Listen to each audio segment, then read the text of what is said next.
And welcome to the Pioneer Sideline. I'm your host, Aaron Cooney. Episode 127 here coming at you. And we're going to start things right off with some soccer talk. Matt Desmond's already in the studio with us, and let's go recap what the men's soccer team did this past week. 2 games on their slate for them, and they start off Tuesday traveling up to AMC opponent Walsh University. The Cavaliers there end up beating Point Park 4-0. Walsh 13-1. They clinched the AMC regular season title. They, of course, cannot compete in the AMC playoffs as they're moving on to Division II. Point Park falls to 10-3-1. They were outshot 23-4 in the game, but they would pick things right back up. And a good note on Saturday, taking on Damon at home on a muddy Founders Field. Point Park getting the victory 2-0. Francis Tabee picking up 2 goals for the Pioneers. Damon getting shut out. That win gives Point Park the rights to host the AMC tournament on November 4th and 5th as they move on with a record of 11-3-1. Going to go ahead and bring, as I mentioned, Matt Desmond in the studio with us. And Matt, first off, just want to look at that Walsh game. You lose 4-0. Walsh, of course, always been one of those top teams in the AMC. But is that something that Pioneers need to worry about, losing 4-0? You know, I really think that's not an issue for this Pioneer team right now. They're already sitting pretty up in the #1 spot in the conference, and playing in Walsh is just playing like another playoff team. Just going to give more experience going into the AMC playoffs, and they bounced back, as you said, and played a good game against Damon.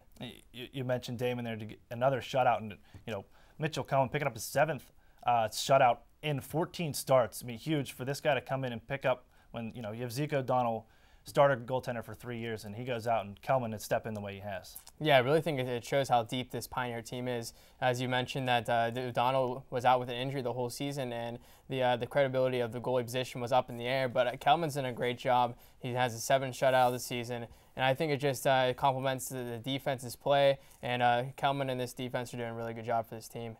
You mentioned the defense, and I think before we've talked about the emergence of Francis Tabee as he scored 2 more goals here in that game against Damon. But let's talk about the offense and the distribution of points throughout. And when you have 5 players in double digits, I mean, it's very sound on the offensive side of the ball. Yeah, you look at this team, there's 5 players in double digits with points. You go with Francis Tabee with 9 goals. Then you go to the freshman, Lucas Silva, chipping in with 10 goals. Then you go with Matt Necniarco, a junior. He has 7. Willen Hobel is a bigger guy with the assists. It's 7 assists as well. So, it's an even distribution of points, and that's really helping with this Pioneer team out this year. Last year, they were really focused on one player, and that was Francis Tabee. Send the ball up to him down the line and hope that he gets a goal. But I think now they have a more centralized focus on who gets the ball, and they're not really that greedy who gets the points on the board. Let's bring up the AMC standings. As we mentioned, Point Park clinching home field advantage, and they'll host that tournament,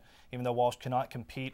Point Park up top there with 19 points, 6-2-1. Roberts right behind them after that win. Of course, Point Park clinched, but Roberts and Point Park will meet up one more time. And Matt, I mean, you're talking before we started the show, but your keys to the game and another big AMC matchup, you want to keep that momentum rolling, is when you go into the playoffs. Yeah, definitely. You look at this game, and you see that the Robert Wesleyan has one really potential good player on their team, and that's Dominic Coco. He has 7 goals and 5 assists on this season. If you can shut him down, I don't think the Pioneers are going to have a problem at all. They went up to Roberts Wesleyan earlier in the season, and they shut out Roberts Wesleyan 3-0. So I think once they have Kelman playing on the top of his game, he could potentially get his 8th shutout of the season. I think that's going to be good for him, a good motivational booster going into the playoffs. And they just need to get shots on goal. You see throughout the whole season, this team, if you get shots on goal, you're simply going to win games. So that's what they need to do. Men's soccer, as I mentioned, they will host the AMC tournament on November 4th and 5th. And the winner of that will go play a play-in game for the NAIA tournament at a neutral site, Walsh University, as they cannot compete. They will play the winner of the Unified Kentucky Intercollegiate Athletic Conference and the Gulf Coast Athletic Conference, and we'll find whoever the winner of that is will enter the NAIA National Tournament. And from there, just switch right over, talk some women's soccer, Matt, as, again, women's team still in the thick of things.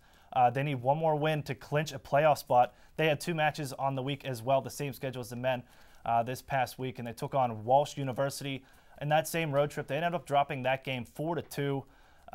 They were up 2-1 at one point, but Adams for Walsh, Carly Adams, a natural hat trick in that second half, Walsh pulls away with the victory 4-2. Pioneers try to get back into things there Saturday, hosting Damon on senior night. Couldn't pull that one off. They went down early 2-0.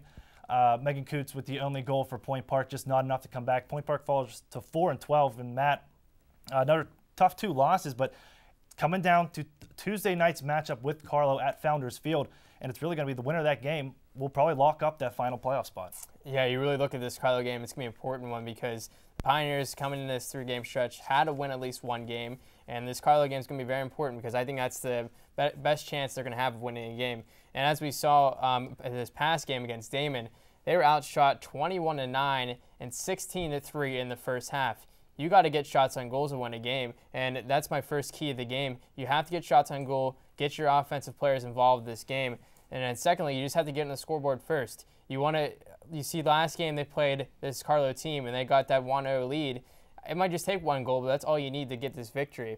And lastly, you want to play physical. If you have that physical presence, they're going to want to play a more adjustable game for this Pioneer team, and you got to play like you want to be in the playoffs. Matt, real quick before we let you go, let's just bring up the AMC standings, and we'll see Point Park hold on to that number 4 spot here until the end. So as you toss out Walsh, it comes down to those 6 teams, and Point Park Carlo battling for it. And Matt, before we let you go, just want to get your expert opinion. Tuesday night's game, still going to be kind of a home match. They both play at Founders Field. Who takes this one, and who's going to end up in that 4th spot? You know, I got to go with the Pioneers here. You want to see a lot of seniors get involved because this will be their last home game. But I like the freshman involvement. I like Megan Kuntz. I see her having a big game. And Christina Stammer, I think she's going to have a really big game for the Pioneers as well. So I'm going to say 2-1 in favor of the Pioneers. Matt, we'll hold you on that. We'll talk about this next week. Thank you very much for joining us. We got to take a quick commercial break, but don't go anywhere. When we come back, special interview here with us. Shane Lucas stepping in the studio, talk a little men's soccer and the progression there. Stick around.